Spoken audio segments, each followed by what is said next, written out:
Hello everyone, I'm Dylan with an I from Too Many to Play, and this here is my first attempt at a review video. I picked an old game just so I could, pick something that I know a lot about, see if I can get like a review formula down. Let's start with Majora's Mask, which is a game I know pretty well. I'd really like to get some feedback from you guys, maybe get more structure behind the videos. Any feedback you can leave me, I'd very much appreciate it. I'd like to get better and do this way more often, because this is something I'm really passionate about. So any feedback would be appreciated. If you liked the video, please leave a like. If you want to see more, please subscribe. Anyway, here we go!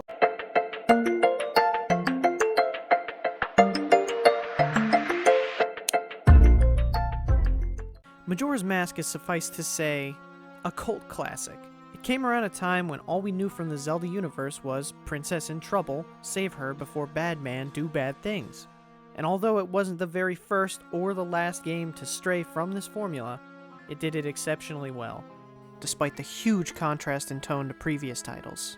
This is Majora's Mask for the Nintendo 64.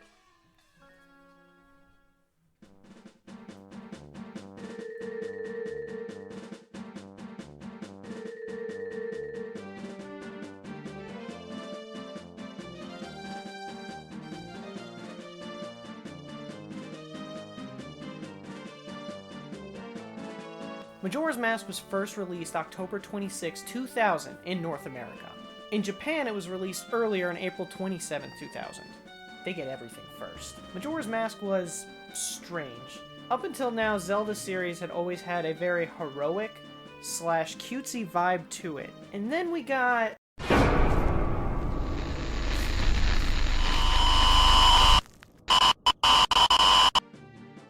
which is by no means a bad thing. This is a very good attempt at escaping the typical formula that they had already written themselves down to.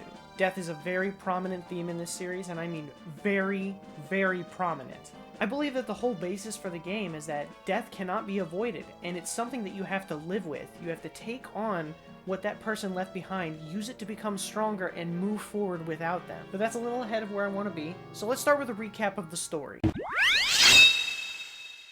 Our story begins in the woods. Link has left his home of Hyrule in search of Navi the fairy because of... because she's an endearing character. While on his journey, Link finds himself in some woods where he gets attacked by the Skull Kid and robbed. My boy gets robbed. Ocarina? Mine, son. Link wakes up and this sets off a chase. He goes after the Skull Kid only to fall into some sort of weird pit. At the bottom, he finds the Skull Kid, who places a curse on him, turning him into a scrub. No, a Deku scrub. Not that kind of scrub, you lame. While Tattle the Fairy is pestering poor Deku Link, Skull Kid slinks away with Tattle's brother, Tail. Ho ho ho! I see what you did there, Nintendo. God damn, I hope someone thinks that's funny. They are separated, which causes Tattle and Link to form an unlikely alliance, to find Skull Kid and also Tail. This is one of the best starts to a Zelda game in my opinion. It's very simple, but still has a strong foundation. Everything goes down quickly, but not so quick that it's disinteresting. You now have a reason to pursue Skull Kid and open up the rest of the story. And you gotta love how the tutorial's made in the beginning. I don't want to go into super great detail about the rest, as I think this is something you should experience for yourself, but here's the short of it. You bump into creepy rapey mask man. He tells you he can fix you if you get your ocarina back. You step out to find you have 3 days to figure out how to get your ocarina back. After doing some odd jobs around the town, you make your way to the top of the clock tower. On the last half of the last day and... oh, that moon is big. You hit Skull Kid, get your ocarina, flashback, what? Zelda? The fuck? Oh, a song? Okay, play it like this.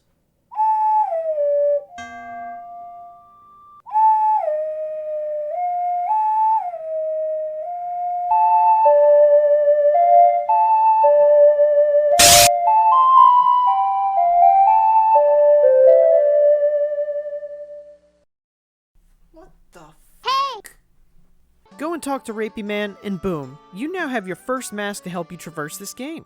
Just in case you missed that part, Moon's gonna fall in 3 days and kill... let's see, everybody! And it's your job to find the 4 guardians and stop that shit, yo.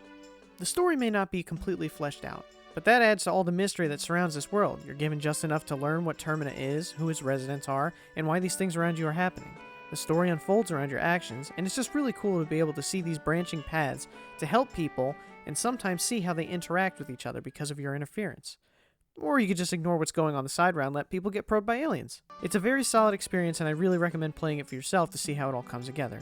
As I said before, death is a very prevalent theme in this game. There are lost spirits, dying warriors, and even some people who are just lost.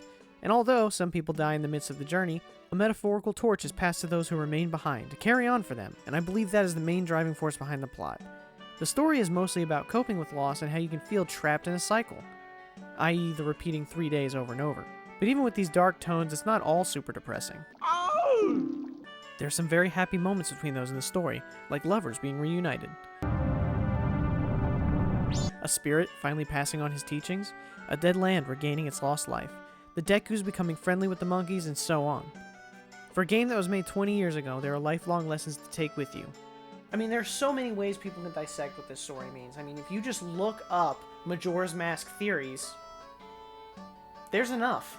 I can't really paint a clear picture of the themes because they will hit differently for every person who plays the game. So I think every person should play the game themselves and find their experience and see what they take from the story. It's best for people to draw their own conclusions, and I could make this take up 30 minutes, but I'm probably not. Next!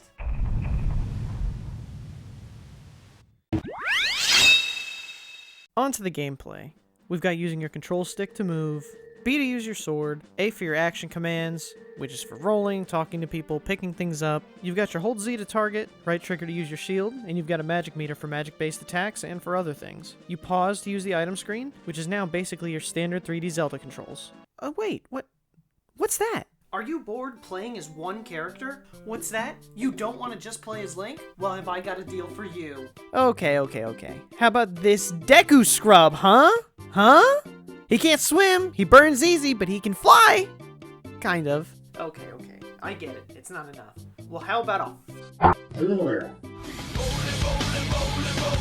punch shit, roll on shit, jump shit, stomp shit, DK bongos, my guy! Still not enough?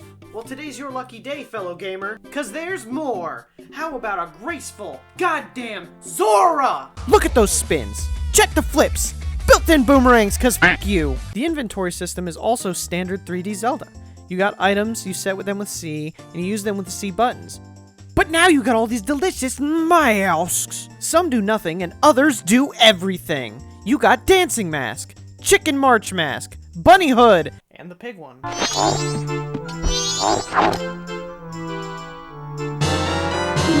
You have your three main masks, which are the Deku, Goron, and Zora mask, which serve to change the gameplay greatly. The Deku is mainly for flying with the flowers and hopping on dangerous waters. The Goron is used for breaking large objects and the Zora is for the water-based areas. Dope swimmer, plays a guitar, tall and handsome. These serve to change how you have to play the game, as now you have to think which of my four characters will best work for this situation. It also grants some depth to the otherwise monotonous combat, as every character has their special abilities and own unique fighting style. You have missions to do throughout the game, with most of them being optional. The first mission grants you a notebook, which shows you who and when a quest will begin on any of the 3 days after you've encountered them for the first time. And there are plenty of quests to do. The best part is that you can't do them all in one run, so it gives some point to resetting to the first day and playing through aside from the obvious reasons to reset to do another main dungeon. It allows you to do something different, even when you're doing the same thing over and over. A really great touch to the game. Speaking of the first day, you can reset from any day to the first by playing the Song of Time, and you can play variations of this song to fast forward half a day or slow down the clock. But when you reset to the first day, your expendable inventory is emptied, and all carried rupees become lost unless you visit the bank and deposit those rupees. Because the bankers in Termina only care about stamps that say how much you have. Also, the save points are owl statues. Unlike an Ocarina of Time where you can save on the fly, you must find and hit statues to save and end your game. But, and this is confusing, it's a one-time save. Until you boot up this file again, to perma-save, you have to reset to the first day. So what's that you say? You saved at an owl and started playing again, but your game crashed? Well, f*** you. Start over again from your last first day, and everything in the world resets when you go back. So bosses you killed up till that save, they back. Side quests completed, undone. The save system is a cancer on this game and is fixed in later versions, but this is the OG and had to be played like this. But speaking of segues, I believe this is the first Zelda game that allows you to replay boss fights and redo side quests if you want to. Way to try and even that out, Nintendo. I'm watching you. And finally, we got the Zelda staple, songs. Every character has different instruments. Link has the ocarina, Scrub has the trumpets, Goron has drums, Zora has a guitar, and these different instruments are needed to play certain songs you learn for different parts of Termina, which also adds a tiny bit of depth to your music. The songs help progress the story and make the game a little easier. You know, Zelda basics. Overall, it's a very great and expanded Zelda game, but let's start talking about this world. Termina. Oh, like terminal. Ah. The land of Termina is very unlike Hyrule. This land is a bit more linear with 4 paths leading to 4 destinations, all to the north, south, east, and west. You start in the Clocktown main hub for our adventure. This is pretty much where all the humans live, and most side quests take place. You've got your classic shops such as the Bomb Shop, Pawn Shop, Itchy Guy's Place. For fun, you've got Bomb Chew Place, Target Practice, and the Treasure Game. And aside from those, we have an inn where a lot of characters happen to end up for quests, the mayor's office, the milk bar, a lottery place. This town actually feels like a town. Although it isn't completely non-linear in a way, some of the quests span over several days. Like in Cafe's side quest, you must talk to his mom, go to the inn, steal a room, and make this guy sleep outside. Fuck him! Speak to Anju at night, and that's just the beginning of this quest. There's so much more to explore outside of this. For a couple of quick examples, the girls need a TikTok teacher. An old lady gets robbed. You gotta cheat the fucking lottery! In 2000, for a Nintendo game, this was wild stuff, and they really went above and beyond for making this little world what it was. Outside, we have our field map, which branches to other maps, which feel like different games, in a good way. To the south, we have Woodfall, the swamp of the Deku Scrubs. Here the water is poisoned because of a curse caused by the Skull Kid. Monsters block certain exits, and the Deku Palace and Temple sit here. To the north, there is Snowhead, mountain home to the Gorons, and 2 peculiar blacksmiths. This once sunny mountain is now plagued with snowstorms, thanks to this ass-wiggling dude. To the west is the Great Bay, home of the Zoras and some sexy pirates?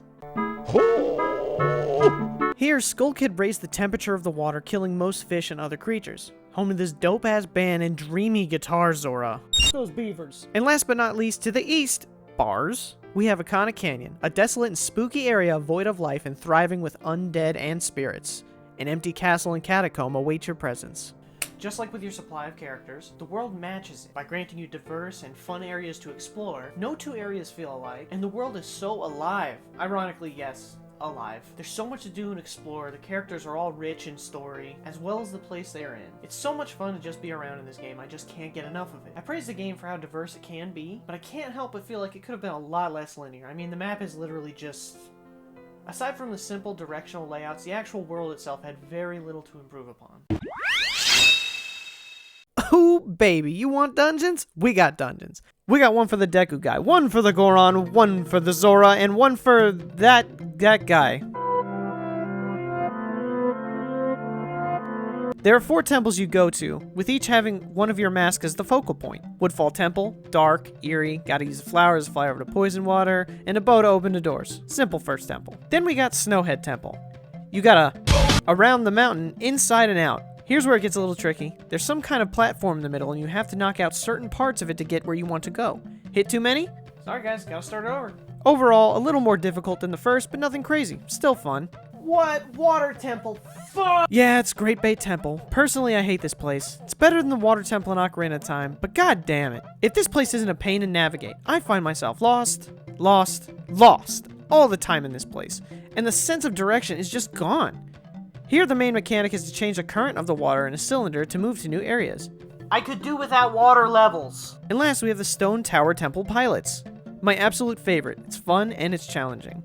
Here, you have to flip the world upside down or right side up to access what seems like 2 different dungeons. It feels like a huge dungeon, even though you literally just walk on the roof for the second half.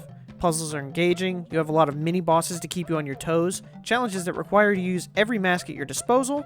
Honestly, just a great dungeon to end on and my absolute favorite of the game. The dungeons in this game have a very strong presence. They all relate so well to their areas, and the mechanics of each dungeon really have to keep you thinking. Sometimes you can put yourself in a really precarious situation, and you have no choice but to actually think your way out of it. Use the masks at your disposal, the items you have, to actually try and figure out what the solution is to this puzzle. So I guess you could say that they're actually... puzzling. The dungeons hold a very strong presence in the game so that they aren't easily forgotten. If someone ever talks about Majora's Mask, you're either hearing about the mask mechanics or how unique the dungeons were. Even if Great Bay Temple still sucks eggs. Now, I really wanted to include a music section here, but to do it any real justice, I'd have to talk for hours about each song and how perfect it is for the situation it's in.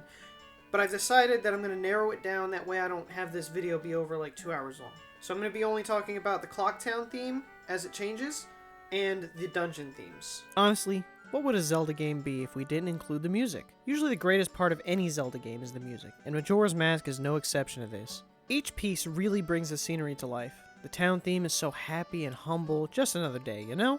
Then on day 2, it's more rushed, giving you this on-edge feeling, and you just have some goosebumps. You feel like you should be hurrying. And then day 3 is like, bro, the moon is gonna fall. We need to get the fuck out of here now before this thing fucking falls on us. And oh my god, this is so fucking big! Nah, listen, dude, you seen that fucking thing? I ain't fucking with that. I'm out. And then in the final hours of Clocktown, you get this calming, almost comforting, but there's also that very tense edge of what's gonna happen next. Will the moon fall? Will we be okay? And it really gives you that feeling that the end is very close by. Now, in all honesty, I'd love to talk about music a lot here. However, this video would easily cross over into an hour with this section alone. Each song is so amazing and it fits so well to its scenery. Woodfall gives you a crazy tribal feel. You almost feel like you're being watched by a group of people the whole time you're in this dungeon. Snowhead really has you feeling isolated on a mountain, like there's nowhere else to go and there's nothing around you.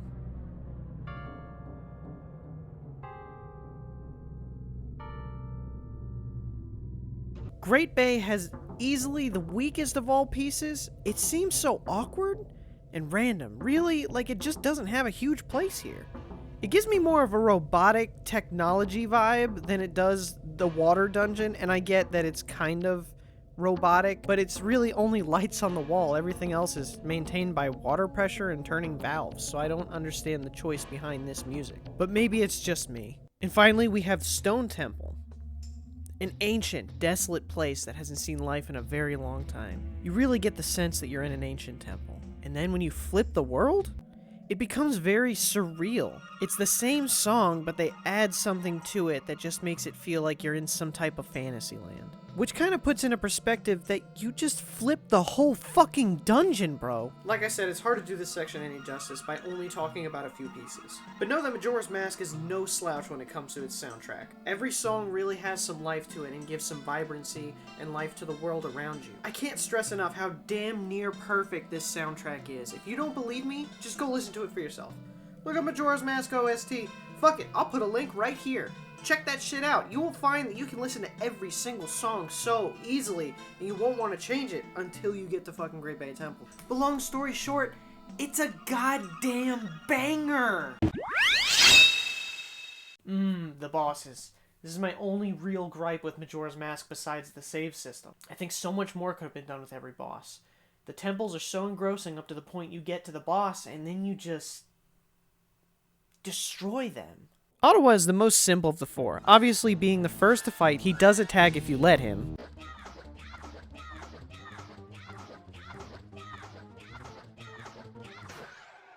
If you don't actually fight him, he can send a bunch of fire moths at you and he hits you with the big sword. Goat's the boss of Snowhead. He just runs in a circle and shoots some electric beams at you, as well as making stalactites fall from the ceiling. All he really does is try to slow you down so your Goron spike form can't get him. Another very simple fight. Senpai! Georg, the giant masked fish.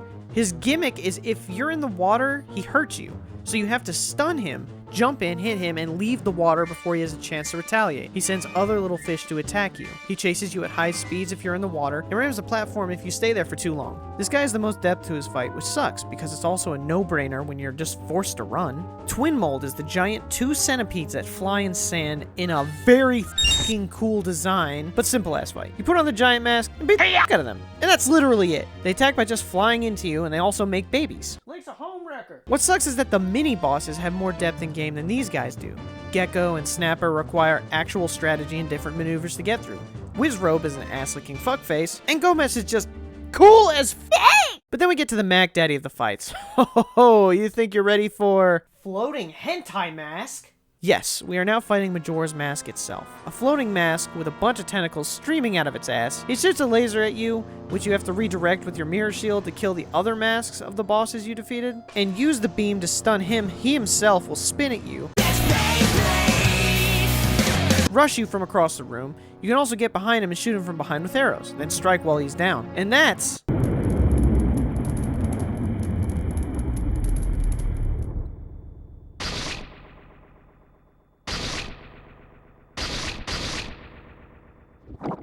Oh, that's gross as fuck. Majora's Incarnation, my favorite boss in this game. Majora evolves into a childlike incarnation of himself. He runs around crying when he gets hit, shoots a bunch of laser balls at you, and just straight up spazzes, and that moonwalk! Ironically, it's super simple, but I just love this boss. And boom, he's done. That's it. Game...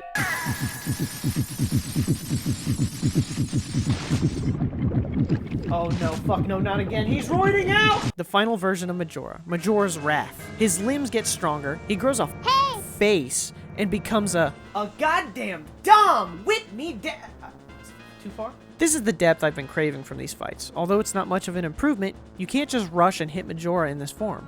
You have to be precise and strike at the right time or get punished.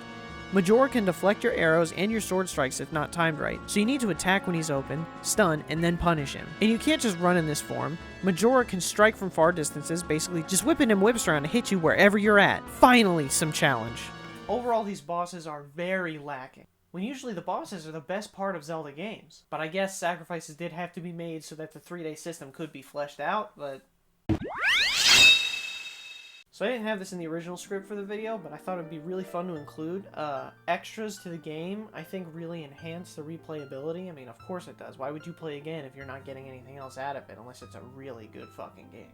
These things are completely optional and not needed, but I really feel like I have to mention them. In every dungeon, you can find a certain number of stray fairies and take them to the great fairies of that area who've been divided by the Skull Kid. There are 5 great fairies total, and the first is mandatory. The rest just grant you bonuses. In the order of dungeons, you can get a stronger magic spin, a larger magic meter, enhanced defense, and the last is the Great Fairy's Sword, the strongest sword in the game. There's also a quest for strengthening your regular sword to a more powerful version, which is extremely useful. And last but certainly not least, the Fierce Deity Mask.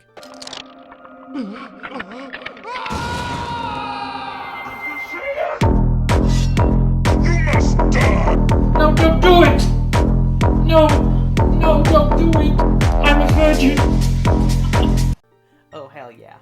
To get this mask, you have to do mini versions of each dungeon on the moon and obtain every mask in the game. That way you can trade them off to the kids on the moon. So let me say that again. Every mask in the game is required for you to obtain the final mask. I love extras in games that reward you greatly for playing and going above and beyond what needs to be done. Majora's Mask does this wonderfully by giving you all these masks that you can go set out to find and the one true mask to destroy them all. And even there are items you can get as well. The game grants rewards aplenty and it really encourages multiple playthroughs or to even keep playing through the same file you've been on, because you can just reset the days. Majora's Mask is a timeless classic. It changed Zelda's usual formula, threw you for a loop, and doused that loop in chemical everything and everyone you know dies. Themes of death, loss, and depression are very prevalent. But there's a light at the end of the tunnel. Things work out, people move on, past their woes and become stronger in the end. Termina is an actual place. There are people, markets, diversity between characters. It actually feels like a world that you're part of, which helps add to the great experience. Your gameplay is standard Zelda 3D, with masks added to give it more flair. The 3 main masks change up the gameplay greatly, making it even more fun to go through the game as other characters to try again or see how dialogue could be a little different. The dungeons have their own style and aesthetics to them that made them more to love, and their gimmick kept them all very challenging. Fuck the Great Bay! The layout of Termina and the bosses are very simple in nature, and definitely could have used some fine-tuning. Everything just felt way too streamlined all the way around. Overall, I would give this game personally a 7 out of 10. It's an excellent title with some flaws holding it back. Majora's Mask is awesome. I highly recommend that if you haven't played it, go pick it up and play it today. And if you have played it, make sure you play the 3DS version, as it's the go-to for playing this game, and it ups the experience entirely. There's so much to do in this game, and it would be a shame to see anyone pass up this title ever.